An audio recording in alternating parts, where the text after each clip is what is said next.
Yo por mí quisiera que todos estuvieran acá al tiempo porque creo que somos más creativos, pero las nuevas generaciones no quieren eso. Yo he entrevistado gente virtualmente y me encantan, y cuando llegan y ya los conozco digo, no me gustó tanto tu energía. Antes de empezar el episodio tuvimos la fortuna de hablar 5 minutos de Monserrate y de Bogotá y de Andrés Carne de Res, pero muchas veces eso cuando es virtual no pasa, ¿no? Nos conectamos y miramos la agenda y nos volvemos más transaccionales.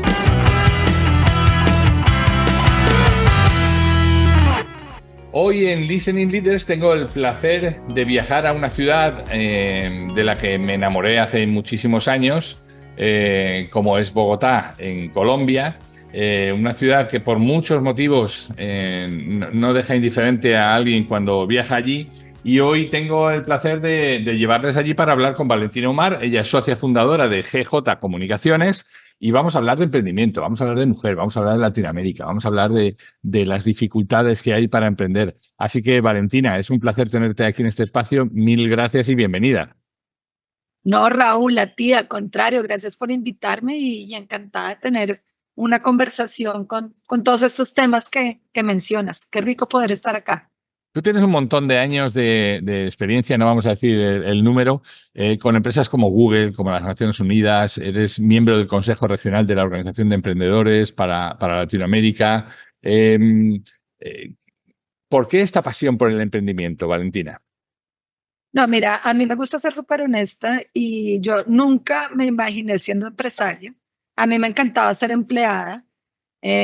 Como dicen, si uno a los 20 no es revolucionario, no tiene corazón, y a los 30 no eres capitalista, no tienes cerebro. Y yo la verdad siempre quise trabajar por el medio ambiente, trabajé en las Naciones Unidas en el programa ambiental, en el Ministerio de Ambiente acá en Colombia, y ese era como mi llamado, ¿cierto? Finalmente me contratan en Google, que en ese momento, y bueno, y sigue siendo una empresa muy prestigiosa, pero te estoy hablando de 2010, 2011, el sueño de todos los jóvenes era trabajar en Google. Y yo con esa idea revolucionaria decía, no, yo cómo me voy a trabajar en el capitalismo, yo quiero seguir, yo quería hacer un doctorado en comunicación ambiental, me voy a Google, son 4 años fenomenales, y ya estando en Google, pues yo ya había pasado por las Naciones Unidas, por gobierno, ahora en Google, yo dije, bueno, ¿qué me espera? O sea, ya había cumplido mi ciclo en Google, ya el ciclo de aprendizaje había culminado, y mi mamá había fundado GJ Comunicaciones en ese momento, hace 20 años, y ella ya estaba un poco cansada. Ella estaba incluso pensando en achicar mucho la empresa y quedarse con 3, 4 clientes. Y en una conversación le digo, oye, ¿qué pasa si trabajamos juntas? ¿Cierto? Le dije, ¿qué pasa si nos damos una oportunidad? Yo ya me quiero salir de esto. Y esto fue hace 10 años. Cuando yo entré a GJ teníamos más o menos 12 clientes, 15 empleados. Hoy en día estábamos solo en Colombia. Hoy en día somos 55 personas, más de 40 clientes. Estamos operando en varios países de Latinoamérica. Y realmente, por más que al principio yo decía, yo nunca quiero ser empresaria, no me quiero preocupar por pagar nómina, yo quiero que me paguen la nómina y estar tranquila, me di cuenta que el mundo de los emprendedores y los empresarios, por más que esta agencia tiene 30 años, pues sigue siendo un emprendimiento, ¿no? Y es un emprendimiento familiar, es la forma de construir país. Nosotros acá tenemos una filosofía de cada persona que entra no va a salir si está 1 año, 2 años, 10 años, igual como entró. Somos pedagogos. Yo a veces digo que en las universidades la gente no aprende nada, uno cuando aprende más es trabajando, y nos tomamos el tiempo de hacer mejores profesionales, de devolverle a Colombia todo lo que nos ha dado, ¿cierto? Por más que atravesamos dificultades, yo siempre prefiero ver el vaso medio lleno.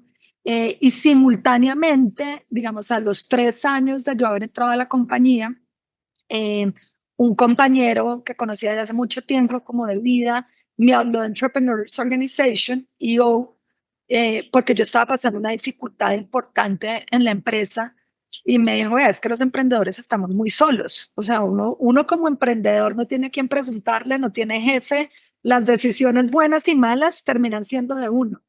Y entonces me presentó yo. Al principio yo fui al primer desayuno y me pareció un poquito como Herbalife, ¿no? Como que yo qué es esta organización, no entendí muy bien. pero decidí entrar y realmente me ha cambiado la vida y me ha hecho volverme mucho más apasionada por el emprendimiento. De ahí, digamos, he lanzado otros emprendimientos, dedico mucho tiempo a apoyar a jóvenes, a mujeres. Entonces ayer, por ejemplo, estaba dándole una charla a mujeres emprendedoras de la Cámara de Comercio de pequeñas empresas, de cómo hacer relaciones públicas y cómo relacionarse mejor. Y realmente creo que encontré un camino para devolver. O sea, yo creo que uno como empresario le devuelve al país y lo que te digo, y con EO también se me ha fomentado esa pasión por ser empresaria y por ser emprendedora. Qué necesario es esto de que juntemos entre pequeños, que juntemos meriendas, ¿no? Que juntemos talentos, que nos acerquemos a gente que puede hacer cosas complementarias a nosotros, que nos puede acompañar en el camino o que puede ayudarnos a tomar decisiones con menos soledad de la que tú apuntabas hace un rato, porque es verdad que cuánta gente se te acerca cuando te dice, cuando te va bien y te dice, ya, yo lo sabía que te iba a ir bien, ¿no? Pero qué poca gente se te acerca para decirte, oye, te echo una mano en los momentos en los que vienen las malas, los malos tiempos, ¿no? Yo no sé si coincidiste con Jorge Giraldo en Google. Claro, claro, sí, yo estuve al tiempo con Jorge, entramos muy a la par. Qué tiempazo, qué tiempazo. Lo he tenido, ha sido una de las personas que ha pasado por aquí por el podcast y tengo una excelente relación con él. Yo creo que toda esa cultura de cuando tú hablabas de trabajar por cuenta ajena o trabajar por tu cuenta, esa cultura de Google era muy de cuenta propia también, ¿no? Era muy de empoderarte de las decisiones, de hacer cosas, de empujar, de no parar nunca, ¿no? ¿Cómo se consigue eso en una compañía? Y mira que yo digo que yo tuve el privilegio, claro, cuando yo entré a Google, creo que en su momento eran 16.000 empleados, me puedo estar inventando los números, pero seguía siendo una compañía no tan grande como lo es hoy en día, pero además yo tuve el privilegio de ser la sexta empleada acá en Colombia. Wow.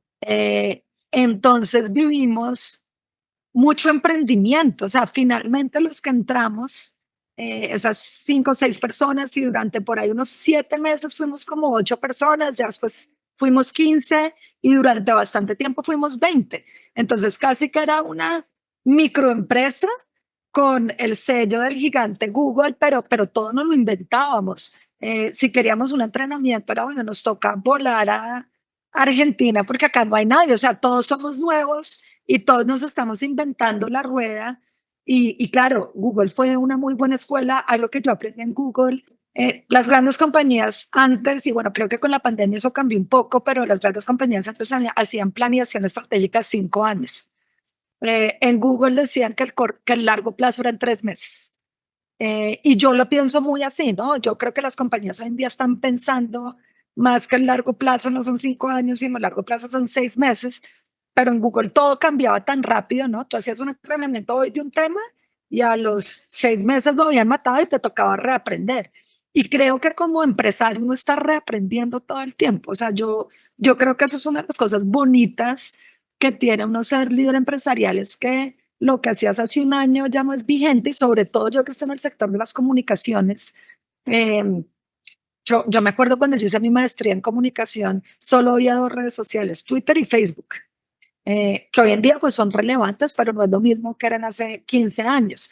Hoy en día tienes TikTok, Snapchat, LinkedIn, o sea, hay un montón, entonces todo el tiempo tú tienes que estar aprendiendo, inclusive TikTok hace 3 años no es lo que era hoy en día. Y bueno, inteligencia artificial para la comunicación es otro tema que todos tenemos que estar aprendiendo y eso creo que fue un legado que dejó Google en mí en esos 4 años que estuve. Bueno, eso y esa no desesperación porque los planes cambien, ¿no? Mucha gente que está por cuenta ajena y les cambias el plan. Yo siempre digo a los directivos con los que trabajamos que cambiar duele porque te cambia el statu quo, porque has conseguido llegar hasta allí haciendo las cosas de una determinada manera y de repente si te las cambian es como si perdieras parte de tu esencia, ¿no? Es como si ya... ¿Qué ocurre si hago las cosas de manera distinta y entonces la riego? Pues bienvenido al club, ¿no? Qué bueno, ¿no? Es una Oye, pérdida de identidad. Finalmente tú cuando cambias estás perdiendo tu identidad. Y a mí, por ejemplo, algo que me dejó la pandemia, yo soy muy rutinaria. sea, yo soy de levantarme a las 7 de la mañana, pues yo me levanto muy temprano, desayuno a las 7 de la mañana, me baño, me visto, me siento en el computador, trabajo hasta las 5, 6, 7, totalmente presencial, o sea, para mí trabajar desde la casa no, y soy así, digamos que acá en Colombia diríamos que un poquito escuelera, pero mi equipo ya no quiere eso. Ya. O sea, y en el momento, en el 2021 a finales que les dije que todos volvíamos a la oficina, creo que la mitad me hubiera renunciado, entonces me tocó flexibilizarme y decir, bueno, pues nos quedamos híbridos eh, y, y vienen 2 días y 3 días y yo los sigo odiando y ellos lo saben, o sea, yo por mí quisiera que todos estuvieran acá al tiempo porque creo que somos más creativos, pero las nuevas generaciones no quieren eso. Las nuevas generaciones quieren flexibilidad, quieren poder trabajar desde Cartagena y nos hemos flexibilizado. Entonces nosotros, por ejemplo, acá pusimos un programa que una vez al año la persona puede trabajar remoto desde cualquier parte del mundo, más allá de sus vacaciones. Entonces, bueno, creo que sí, el cambio es importante. Déjame que te pregunte por eso, porque ahora estamos nosotros trabajando en un proceso de este tema de dirigir a la distancia. Estamos trabajando en todo un programa para ayudar a startups, para ayudar a emprendedores, para ayudar a multinacionales que tienen gente en diferentes sitios. ¿Cómo es esto por qué se dificulta tanto dirigir en remoto? A ver, yo voy mucho a la conexión personal Ajá. y tengo situaciones, por ejemplo, que yo he entrevistado gente virtualmente y me encantan. Y cuando llegan y ya los conozco, digo, no me gustó tanto tu energía, ¿no? O sea, o hay algo de la interacción uno a uno que hace la diferencia. Ajá. Dos, yo creo mucho en la conexión humana y cuando nos conectamos por Zoom, bueno, tú y yo tuvimos la fortuna de hablar 5 minutos de Monserrate y de Bogotá y de Andrés Carne de Res antes de empezar el episodio, pero muchas veces eso cuando es virtual no pasa, ¿no? Nos conectamos y miramos la agenda y nos volvemos un poquito más transaccionales. Yo creo que esa es una gran dificultad que al estar virtuales estamos muy transaccionales y no conectamos desde el humano. Y yo creo que justamente la charla que yo hice es sobre el poder de las relaciones y tú puedes ser el mejor vendedor, pero si no conectas desde el humano, finalmente tú le estás comprando a una persona, no a una compañía. Tú contratas un proveedor no por el merchandising que vendas, sino porque te genera confianza. Y generar eso en la virtualidad es difícil. Digamos, nosotros desde acá hemos tratado de ser los más creativos posibles. Entonces, los viernes hacemos un tráfico que se llama el tráfico divertido y no hablamos de trabajo, sino se conecta todo el equipo virtual y hacemos concursos y el que gana se le manda una pizza. Inclusive durante pandemia hicimos la fiesta de Halloween virtual y todos nos disfrazamos. Es más difícil, pero creo que es una realidad que nos tenemos que acomodar, sobre todo en ciudades como como Bogotá, donde el tráfico de personas que trabajan acá les toma hora y media llegar y hora y media en regresarse. Son 3 horas que la persona está perdiendo en su tiempo libre. Entonces también genera calidad de vida. Creo que eso también es importante, pero sí tiene muchos retos, sobre todo esa conexión con la esencia humana se pierde mucho en la virtualidad. Valentina, te estaba escuchando y me parece que hay una cantidad de cosas que podemos hacer por las personas para tratar de motivar este trabajo a distancia y tratar de acercar, aunque no va a ser nunca lo mismo que el contacto humano, pero de acercar un poco estas voluntades, ¿no? Algo en lo que vosotros os habéis especializado también es en entender este equilibrio de trabajo-vida, ¿no? Claro. Durante mucho tiempo hemos pensado que el trabajo remoto equilibraba el trabajo-vida. Hoy hay un fenómeno en los Estados Unidos que se llama The Great Exhaustion, gente que está absolutamente quemada porque el trabajo remoto le hace trabajar muchas más horas y con más intensidad de lo que hacía en la oficina. ¿Cómo podemos salvar eso? ¿Hay alguna manera? Y yo sumaría tu punto que no es solo el trabajo remoto, sino la hiperconexión, Ajá. ¿cierto? O sea, mi mamá que fundó la empresa, siempre me dice es que yo a veces trabajaba en la oficina hasta la 1 de la mañana y acá ya todo el mundo se va a las 5 de la tarde. Digo, sí, pero es que la diferencia es que uno se va a las 5 de la tarde y a las 11 de la noche me puede llamar un cliente y yo le contesto. Yo creo que hace 20 años, para que un cliente lo llamara a uno al teléfono fijo de la casa, era bien difícil. O sea, se tenía que estar cayendo el mundo para que consiguieran el teléfono en la casa. Entonces yo creo que son dos fenómenos, la virtualidad, porque la gente no cambia de espacio, ¿no? trabajar en la casa, por eso mismo a mí no me gusta, porque es que uno está con el hijo, con el perro, con más distracciones. En mi caso personal, ahora es de mi experiencia, y tampoco tienes la obligación de desconectarte. Pero si te desconectas, también tienes un celular en la mano que te están entrando alertas, que te están llamando, que estás sobreinformado y eso genera, digamos, este tema del burnout que tú estabas hablando. ¿Cómo, cómo manejar esto? O sea, yo creo que desde las empresas tenemos una responsabilidad de ayudarle a que la gente pare. Y te pongo un caso, una conversación que estaba teniendo con una de mis colegas acá en la oficina. Entonces me dijo, no, yo me voy de vacaciones, pero no te preocupes, que voy a estar pendiente del celular. Y mi respuesta le dije, mira, Mari, a no ser que el mundo se caiga, espero que no. O sea, yo creo que nosotros sí tenemos como líderes buscar esa desconexión, buscar que tanto los clientes como los jefes respeten los tiempos, los espacios. Entonces, yo, por ejemplo, ¿qué hago? Yo soy súper madrugadora y a veces me levanto a las 5 de la mañana y empiezo a redactar correos, ¿cierto? Para dejar mi correo limpio en la mañana. ¿Pero qué hago? No les pongo send porque no quiero que mi equipo coja el celular a las 7 de la mañana y vea 8 correos míos. Yo le pongo el schedule para las 8:30. Entonces yo creo que son pequeñas cosas que tenemos que ir cambiando, que tenemos que a los clientes hacer entender que por favor no llames al ejecutivo a las 9 de la noche y uno como líder también respetar esos espacios. Y nosotros, digamos acá internamente, nosotros ya llevamos 2 años certificándonos como Great Place to Work, también fomentamos mucho la reconexión, ¿cierto? Entonces hacemos picnic, hacemos un happy hour. Antes lo hacíamos mensualmente, pero ellos mismos dijeron que mensualmente era mucho y ahora lo cambiamos bimensual. Entonces, el último viernes del mes, 4 de la tarde, todo el mundo sale y o nos tomamos una cerveza o vamos a jugar bolos. Entonces, yo creo que también fomentar espacios de esparcimiento es importante. Nosotros somos pet friendly, entonces la gente puede traer a la oficina sus mascotas y sorpresivamente yo creo que el hecho de tener perros, la gente se para, se distrae, pero creo que somos una generación, y me incluyo, hiperconectada y Ujú. eso cansa.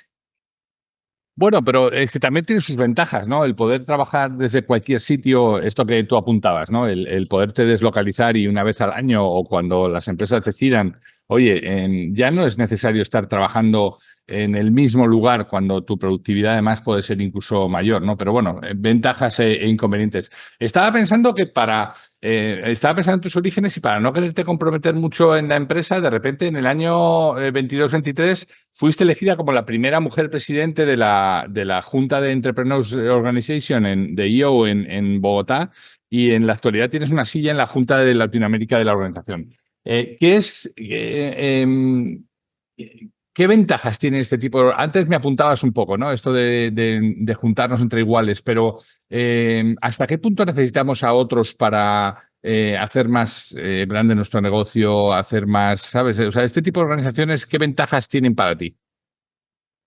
Mira, me podría quedar, yo creo que todo el episodio nombrando las ventajas y como te digo, cuando yo me uní con la pizca de sal de duda, porque dije, no, no sé, esto puede ser aburrido y voy a sacar, porque digamos cómo funciona yo, tú tienes muchos caminos, pero lo principal es tu foro. ¿Y en qué consiste el foro? El foro es un grupo de entre 6 a 8 personas que te reúnes mensualmente por 4 horas y es como tu personal board of directors, Ajá. ¿cierto? ¿Y Y expones tu tema? durante ese espacio tú tienes que hacer un update de personal, familiar y empresarial, pero tiene que ser ese 5% que tú no le cuentas a nadie. O sea, ese 5% que no le cuentas a la pareja, ese 5% que no le cuentas a tu socio, ese 5% que tú te guardas y te tragas y el que te da gastritis y el que te hace tomar Tums, ese 5% es lo que tú compartes ahí porque además tenemos un valor fundamental que es nunca nada a nadie y trust and respect. Entonces tenemos unos acuerdos de confidencialidad. En este grupo, digamos que ya ampliando, una de las mayores ventajas es que son muy diversos, diversos empresarialmente, diversos en edad, diversos en género. Entonces yo creo que cuando tú expones ese dolor de cabeza, puede ser personal o puede ser empresarial, a un grupo diverso, vas a nutrirte de nuevas perspectivas que seguramente tú no lo veías. Pero también vas a aprender que ese dolor de cabeza que tú tienes, ya alguien pasó por eso y ya alguien metió la pata o ya alguien salió a flote y aprendes mucho. Para mí casi que se ha vuelto impajaritable. O sea, yo llevo 7 años en EO y he faltado a mi foro 2 veces por circunstancias de fuerza mayor, que una crisis con cliente o una enfermedad de mi hija, porque es que además, si tú en el año faltas más de 2 veces, te sacan. Claro. Hay un compromiso. Y si tú llegas tarde, te cobran una multa y una Eh, multa onerosa. Es que no es solamente lo que el grupo te puede aportar a ti, sino lo que tú le restas al grupo cuando tú no vas, ¿no? Claro, claro. Y digamos eso a nivel de foro, pero también a nivel de liderazgo. O sea, yo siendo la primera mujer presidenta, pues, no voy a decir que es fácil liderar a subalternos, pero como EO es una ONG y todos los que estamos en la junta somos voluntarios y todos son igual de ocupados, ¿cierto? Todos son grandes empresarios o grandes empresarias y cuando liderar pares es muy difícil. Y yo siempre cuento que, claro, todo lo hacemos con el amor, pero yo decía, listo, organizamos eventos. Si yo daba mucha comida en el evento, criticaban porque sobraba, ¿cierto? Pero es que cómo estamos gastando la plata y cómo sobra la comida. Entonces yo en el siguiente evento decía, bueno, hagamos un poquito menos para que no sobre. Entonces faltaba y la gente también criticaba. Y porque todos somos pares, ¿cierto? Entonces creo que aprender a liderar pares, que es una oportunidad que te da EO dentro de lo que llamamos Path of Leadership, que tú entras a la organización, le quieres devolver a la organización y por eso entonces pues yo estuve 5 años como miembro de junta, después fui presidente y ahorita ya estoy en un cargo regional. Es difícil, además todos tenemos opiniones, hay conversaciones difíciles, ¿cierto? Porque no nos ponemos de acuerdo y yo siempre digo agree to disagree dentro de estos espacios. O sea, estemos de acuerdo que podemos no estar de acuerdo, y bueno, y todas las oportunidades de aprendizaje. O sea, yo gracias a IO pudiera tomar un curso en Harvard a la más de la mitad del precio de lo que te cuesta normalmente. Ahorita estoy cursando una maestría en emprendimiento que también es de IO en partnership con MIT, que también me cuesta la mitad. He tenido la oportunidad de conocer personas altamente inspiradoras, o sea, miembros que te cuentan la historia. Entonces, ¿cómo llegaste acá? Y aprendo todo el tiempo de mis pares. Y algo muy bonito, yo creo que las sociedades latinoamericanas somos cerrados, ¿no? Uno es amigo del colegio, uno es amigo del de la universidad, y somos un círculo cerrado, sobre todo en Bogotá y en Colombia. Y yo he hecho amigos, y le voy a decir a Juan Luna que tiene que oír el episodio. Yo le digo my best baby boomer friend. Él tiene largos 50 y pucho de años, súper diferentes y somos grandes amigos. Y si no hubiera sido por IO, yo muy seguramente nunca hubiera conocido a Juanfer. Y yo a Juanfer lo llamo y le digo, bueno, vamos a tomarnos una botella de vino y hablamos de ese 5% con toda la confianza. Y él se ríe de mí, yo me río de él porque son perspectivas, ¿no? O sea, yo tengo una hija de 7 años, ya sus hijos son grandes, viven por fuera, entonces yo aprendo mucho de él, pero estoy segura que él también ha aprendido cosas de mí. Entonces creo que ese valor de conectarte con gente que naturalmente no te podrías conectar también es un gran beneficio de pertenecer a IO. ¿Qué importancia es ese 5%? ¿Cuánto dolor proporciona? ¿Cuánta incertidumbre? ¿Cuánto miedo?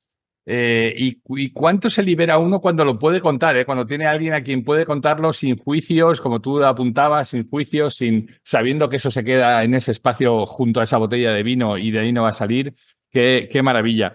Oye, déjame que les hablemos a los emprendedores jóvenes, déjame que les hablemos a gente que está empezando y que tiene la duda de si me lanzo a trabajar para una compañía o si me pongo por mi cuenta o cómo hacerlo. ¿Qué se necesita para tener ese espíritu emprendedor o qué necesitan entrenar o qué necesitan tener? O si eso vale para todos, que esta es una discusión que tengo con muchos de los invitados. Hace muy poco Rafael Mayol, un emprendedor que está en San Diego, California, tiene una página que se llama emprendedores.com y me decía, oye, y hay gente que te dice, es que tengo miedo de hacerlo. Pues sí, mejor no lo hagas porque esto no es para ti. Esto es para todo, esto de emprender es para todo el mundo. Uy, mira que no, yo empecé diciéndote que yo nunca me imaginé. O sea, de hecho yo veía a mi mamá y yo decía, no, pobre mi mamá sufriendo por la nómina, por el cliente, Pero ya digamos después de 10 años de estar en esta montaña rusa, a ver, yo creo que lo primero es perseverancia, porque uno se va a caer y no te puedes quedar caído, te tienes que volver a levantar, ¿cierto? O sea, uno como empresario va a tener 1000 golpes y nunca para. Y, y, Entonces, pues, y no te los avisa nadie, por cierto. no, nadie, o sea, son por detrás en la nuca y te caes, ¿no? Yo siempre pongo el ejemplo de la pandemia, que yo dije fue como Bloody March, cuando todos los clientes me empiezan a llamar y a decir que pausan el contrato o que me reducen el fee. Bueno, entonces vas a tener muchos golpes y por eso creo que hay que ser perseverante, porque entonces te caes y te tienes que volver a parar. Creo que volvería al tema que hablábamos hace un momento de ser flexible y aceptar el cambio, porque es que tú en un puesto corporativo, claro, hay cambios, te pueden cambiar de rol, pueden haber layoffs, pueden haber reestructuraciones, pero cuando tú estás de empresario, un día puedes tener 40 clientes y al otro 10 y te tienes que flexibilizar. O al contrario, tenías 40 y te ganaste el gran negocio de la vida y te tienes que duplicar en personas y tienes que contratar a 15 personas en una semana. Entonces no puedes ser muy rígido, tienes que ser flexible. Esto siempre se lo digo a mi equipo y es hacerlo con pasión, ¿cierto? O sea, yo oigo mucho y justamente estuve siendo jurado del concurso de estudiante emprendedor de IO, que es un concurso súper bonito que se llama GSCA para los que les interese. Además, la final está disponible en YouTube y la final global, eso se hace por países, por regiones y hay una final global que se llama Startup. Y a veces a mí me da la sensación que hay unas generaciones jóvenes que sueñan con ser el siguiente Mark Zuckerberg y volverse millonarios, ¿cierto? Entonces es que yo voy a valorar mi compañía en 2 años en $20 millones y la vendo en $20 millones y ya soy millonario y me puedo dedicar a montar en yates en Croacia. Y yo creo que esa no es la realidad. Yeah. O sea, esa es la realidad de muy pocos emprendimientos. La mayoría de emprendimientos hay que lucharlos, patinarlos, y sí, eventualmente vas a poder tener ese millón o 500,000 o no importa el valor, eventualmente, pero el camino es difícil. O sea, a mí a veces me toca decir, no me puedo pagar nómina, porque es que si la cartera no da la primera, o sea, yo le tengo que pagar a casi 50 personas antes de pagarme a mí. Y me ha pasado meses en que 1 o 2 meses que no me puedo pagar, como lo fue en pandemia. Yo fui la primera en decir, yo me dejo 25% de mi salario hasta que esto se estabilice. Yo no puedo dar el resto de la gente en el 25%. Entonces yo creo que hay un tema de ser generoso y humilde y entender que el resto está por encima de uno. Y, y finalmente yo creo que uno tiene que ser un poquito aventurero, o sea, porque el riesgo siempre está. Entonces, saber que el riesgo siempre va a estar y que cada día que te levantas, puede que te llegue ese golpe en la cabeza y cómo lo vas a afrontar. Entonces, las personas que de pronto les da un poquito de miedo el riesgo y el cambio, pues seguramente no son las personas para emprender. Pero yo creo que todos tenemos algo de esencia que podemos llegar lejos. Es un espacio que está sponsorizado por Depersómetro, que es la herramienta que tenemos en Depersonas para poderles decir a las empresas lo que está pasando en sus equipos antes incluso de que las personas decidan abandonarlo o para crear circunstancias en donde la gente quiera quedarse. Espero que disfrutes del capítulo de hoy. Bueno, es que, a ver, yo digo, igual estoy equivocado, pero yo siempre pienso que el ser humano, la verdadera naturaleza del ser humano es buscarse el alimento cada día. O sea, desde que estábamos en las cuevas, nos levantábamos cada día y a veces teníamos que ir con otro colega para ir a por un bisonte porque pesaba más que nosotros, pero cada día era... Y no había una nevera donde guardar el alimento. Cuando el gusanito salía de la carne, tenías que salir a buscar otro bicho para poder seguir comiendo. Esta es la esencia del ser humano. Pero las empresas nos han ido matando ¿no? A base de darnos la mesada cada 15 días y darnos el dinerito, pues nos ha ido haciendo bajar los brazos y decir, bueno, yo no estoy hecho para eso. Todos estamos hechos para eso. Esa es mi forma de pensar, ¿no? Hemos hablado, fíjate, te estaba escuchando, hemos hablado de ese espíritu aventurero que coincido, hacer las cosas con pasión, tener la capacidad de volverte a levantar después de los golpes, pero ¿qué hay de la humildad para no creerte la última Coca-Cola del desierto cuando te va tan bien, ¿no? Cuando agarras esta ola y de repente estás ahí arriba y te crees el más chingón, como dicen en México, del mundo y tal, y entonces alguien te tiene que decir, como le decían a los romanos, ¿no? Memento mori, o sea, algún día esto acabará también, ¿no? O sea, qué interesante esta dosis de humildad también que hay que tener, ¿no? Sí, y yo creo que la humildad es un valor esencial para absolutamente todo lo que haces. Y yo creo, yo siempre se lo digo a mi equipo, yo aprendo más de ellos que yo creo que de ellos de mí. Mi mano derecha tiene 23 años y yo me río un montón porque cada 5 minutos lo estoy llamando a que me enseñe algo, ¿no? Entonces yo hago y, oye, ¿cómo hago esto? O la perspectiva, ¿no? Inclusive a veces yo escribo algo y le digo, quiero que tú lo leas porque de pronto no sé si el tono. Entonces, yo creo que además esa humildad es saber que tú no te las sabes todas y que todo el tiempo estás aprendiendo de todos los que te rodean. Yo creo que los clientes me entregan a mí más valor muchas veces de lo que yo les entrego a ellos. Me muestran cómo hacer las cosas diferentes. eh, a nivel de PR, yo trabajo con compañías que veo, wow, están muy avanzadas y yo les aprendo. Yo creo que la humildad también es saber que no te la sabes y que tienes que seguir aprendiendo.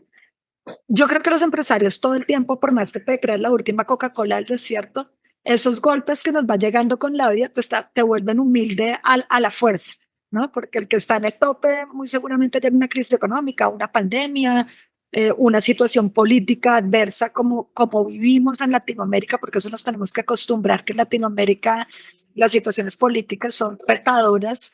Entonces, creo que el camino nos va enseñando a ser humilde a la brava, como diríamos acá en Colombia. Qué bueno. Valentina Umar, socia fundadora de GJ Comunicaciones, es un placer haberte tenido en este espacio. Gracias por compartirnos con tanta generosidad tus aprendizajes y nada, que la conversación continúe. Seguro que nos volveremos a ver muy pronto. Claro que sí, Raúl, no, encantada. Y cuando vengas a Colombia, por favor, me haces saber y vamos a comer chicharrón en Andrés Carne de Res, si te gusta el chicharrón. Hecho. Un abrazo fuerte. Gracias. Chao. Un abrazo, que estés bien. Pues hemos llegado al fin de nuestra entrega. Esperamos que haya sido interesante para ti. Si quieres saber más de lo que hacemos, escuchar entregas anteriores o leer las entradas del blog, no dejes de entrar en depersonas.com. Nuestra promesa de valor es ayudar a las empresas en sus procesos de cambio con quienes los hacen posible, que no son otros que las personas. Te esperamos en la siguiente entrega en De Persona Radio. Hasta entonces.